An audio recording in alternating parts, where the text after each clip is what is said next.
Welcome aboard. It's Captain G with HBG's Operation Barbarossa YouTube War update. It is now turn 9, the German turn, so the second part of the turn, September and October of 1942. We'll start in the north where Flak 88 did the attack trying to take out this final holdout. The 16th Army and the 2nd Panzer both went in after Finnish artillery barrages. He can't have the Finns attack with their ground or their air strength at this air base at the same time as the Axis because he doesn't have the initiative, so they have to attack separately. So artillery barrage and then the attack, and he suffers the city penalty. My units also suffer a penalty because we are surrounded and there's a -2 in our combat rolls. So both sides are drawing blood, but slowly, and time's more on my side than his. And he didn't take the city, but he continues to bleed the Russians. Point 2 here in the middle is the Gamel infantry that were threatening Kiev, who trucked up here.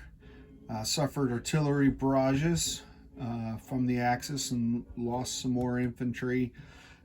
Here, he's trying to make sure this force is too weak to either try again to take the city. They didn't do so well last time, or to cause problems here, because you'll notice he's reinforced this key zone along the river, so he gets the river bonus in defense. With some more infantry and artillery as well. Interestingly, he opted not to move anyone down into Crimea. Sevastopol's open. It would take him a couple turns, but right now he didn't take any more city zones. The Axis are at 10 plus 8, so they're at 18 victory points. There's a 1 to 9 and 0 chart here for tracking victory points, and I always put my dice so that way I know exactly what color dice to roll for each combat, so that's why they're there. But 18 victory points. Now, why is that key? Well, Sevastopol's only worth 1, so that would only give him 19. And this Leningrad city zone that the Soviets still hold on to is worth 3. So if he takes this, he'll have 21, and if he takes that and Sevastopol, he'll have 22. And the reason I mention that is I'm going back down here to the miners. Romania will fully mobilize, unlock these units, and add to the Axis a number of fighters, tactical bombers, artillery, more infantry, and I believe even some armor when they fully mobilize. Yeah, 12 infantry, mechs, artillery, armor, whole bunch of stuff, which is a big reinforcement boost to him at 20. So that's why Leningrad is so important to him, that little holdout zone. Not only does it give him a boost, activate, unlock all of these, so now he can use these units and plus get all the new ones, but by destroying that factory that the Soviets have in Leningrad, he'll reduce my reinforcement points by 10 as well. So we'll have to keep an eye on that. And then we go back up north, and the Soviets were out east. So point 3, since we cut off the Axis from the Caspian and restored our line of supply to Baku, we were all excited. But now he has moved up here into this zone with a small force, but doesn't take much. So now technically, once again, this force, the force that rescued Baku as well as Baku, are encircled. So I've got to break out.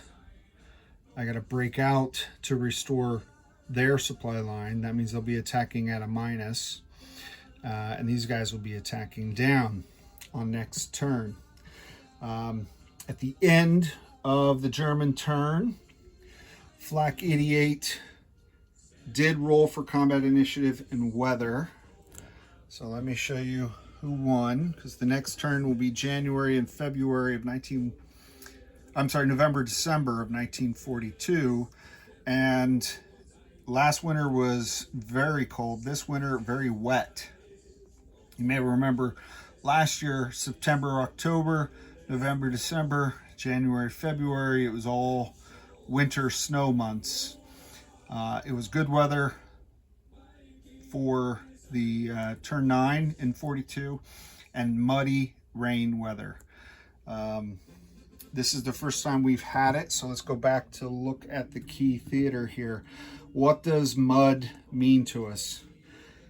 First off, mud, again, like cold, reduces the range of any supplies to 1. So if I didn't have these supplies here, these guys could not draw supplies from Baku to conduct combat. So then they would be out of supply and encircled. That would have been disastrous. So that's important. Second thing is all ground movement, except trains, can only move 1 zone. So tanks can't move 2, trucks can't move 4. It really slogs everything down. And where it helps the Soviets is aircraft on an air base, like in Sevastopol, my Air Force, can continue to operate. Those in the field are grounded. So these units cannot defend. They can be totally ignored. I can fly my bombers right over top of this fighter. Doesn't prohibit anything. He cannot defend. So if this zone is attacked, this fighter does not defend. If this zone is attacked, these tactical bombers and fighters do not defend because they're grounded due to the mud.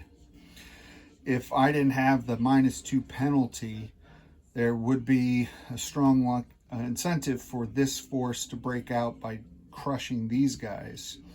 Despite the armor and the infantry, I'd wipe out his Air Force. But with -2 and all those infantry, that probably won't work well. So I'll have to take the easy option to reestablish these guys and Baku into supply. And the only way I can move anything is via train to reinforce Baku. And I need to do that because the Italians and the Hungarians are down here ready to hit Baku. And again, that's if he takes it and holds it for a turn, that's automatic victory for the Axis. So a lot still going on in this very critical theater in the Caucasus. I thought that this battle, this victory here last turn by the Soviets represented a turning of the tide, but